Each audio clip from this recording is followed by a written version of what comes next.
এখানে প্রশ্নে বলা আছে অ্যামোনিয়াম ক্লোরাইড যৌগতে কত ধরনের বন্ধন আছে। এই কোয়েশ্চেনটি সলভ করার জন্য আমাদের প্রথমে কেন্দ্রীয় পরমাণু নাইট্রোজেনের ইলেকট্রন বিন্যাস করতে হবে।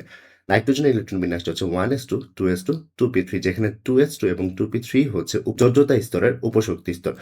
তো যোজ্যতা স্তরের যে উপশক্তি স্তরগুলো রয়েছে যেমন 2s2 এবং 2p3 কে যদি আমরা আলাদাভাবে অরবিটাল আকৃতিতে লিখতে চাই তাহলে আমরা যেটা লিখতে পারি একটু খেয়াল করো। আমরা জানি 2s এর যে অরবিটাল রয়েছে সেটা হচ্ছে একটা, 2p এর অরবিটাল থাকে ৩টা। 2s এর অরবিটালকে বলা হয় 2s, 2p এর অরবিটাল সমূহকে বলা হয় 2px, 2py এবং 2pz।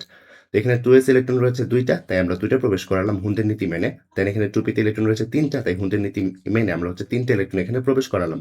তো এখানে টোটাল যোজ্যতা স্তরে নাইট্রোজেনের ইলেকট্রন রয়েছে ৫টা। তাই তো এখানে ৩টা হচ্ছে অযুগ্ম ইলেকট্রন, এই ৩টা অযুগ্ম ইলেকট্রন আমরা এখানে লিখলাম। আর একটা হচ্ছে মুক্তচর ইলেকট্রন বা লোন পেয়ার অফ ইলেকট্রন, তাকে আমরা এখানে লিখলাম। এই যে অযুগ্ম ইলেকট্রন রয়েছে, এই অযুগ্ম ইলেকট্রনগুলো হচ্ছে হাইড্রোজেনের সাথে সমযোজী বন্ধনে আবদ্ধ হয়। তাহলে এখানে দেখো সমযোজী বন্ধন টোটাল কয়টা রয়েছে? এখানে হাইড্রোজেনের সাথে নাইট্রোজেনের সমযোজী বন্ধন ১টা, ২টা, ৩টা রয়েছে। অর্থাৎ এখানে সমযোজী বন্ধন রয়েছে ৩টা। অন্যদিকে যে এই লোন পেয়ার অফ ইলেকট্রন আছে, এই লোন পেয়ার অফ ইলেকট্রন হচ্ছে একটা হাইড্রোজেন প্লাসের সাথে হচ্ছে বন্ধনে আবদ্ধ হয়। আর এই বন্ধনটা দেখো কিরকম হয়? এখানে লোন পেয়ার অফ ইলেকট্রনটা হাইড্রোজেনের দিকে হচ্ছে নাইট্রোজেন পুশ করে দেয়। পুশ করার ফলে এখানে H প্লাসটা হচ্ছে H হয়ে যায়। আর অন্যদিকে যেহেতু নাইট্রোজেন ইলেকট্রন হারিয়ে ফেলেছে, সে এখানে কি হয়ে যাবে? সে এখানে প্লাস হয়ে যাবে। আর এখানে যেহেতু নাইট্রোজেন থেকেই হচ্ছে ২টা ইলেকট্রন হাইড্রোজেনে চলে গেছে এবং তারা এখন শেয়ার করছে, এটা হচ্ছে স্পেশাল টাইপ অফ সমযোজী বন্ধন, যাকে আমরা বলি সন্নিবেশ সমযোজী বন্ধন। অর্থাৎ এখন এখানে একটা সন্নিবেশ সমযোজী বন্ধনও রয়েছে। দেন এই প্লাস চার্জটাকে নিউট্রাল করতে হচ্ছে Cl মাইনাস অর্থাৎ ক্লোরাইড আয়ন এসে যুক্ত হয় এবং তারা হচ্ছে স্থির বৈদ্যুতিক আকর্ষণ বল দ্বারা বা বলতে পারি আয়নিক বন্ধন দ্বারা তারা হচ্ছে পরস্পরের সাথে আবদ্ধ থাকে।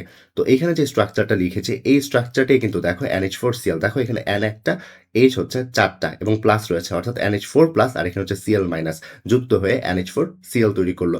তো এখানে কয় ধরনের বন্ধন পেলাম? ৩ ধরনের। দেখো সমযোজী বন্ধন, সন্নিবেশ সমযোজী বন্ধন, আয়নিক বন্ধন। অর্থাৎ NH4Cl এর টোটাল বন্ধন রয়েছে ৩টা। বাট যদি এখানে কোয়েশ্চেন করে NH4Cl এর সমযোজী বন্ধন কয়টা রয়েছে তখন অ্যান্সার হবে ৩টা। যদি বলা হয় সন্নিবেশ সমযোজী বন্ধন কয়টা রয়েছে তখন অ্যান্সার হবে ১টা। আয়নিক বন্ধন কয়টা রয়েছে তখন অ্যান্সার হবে ১টা।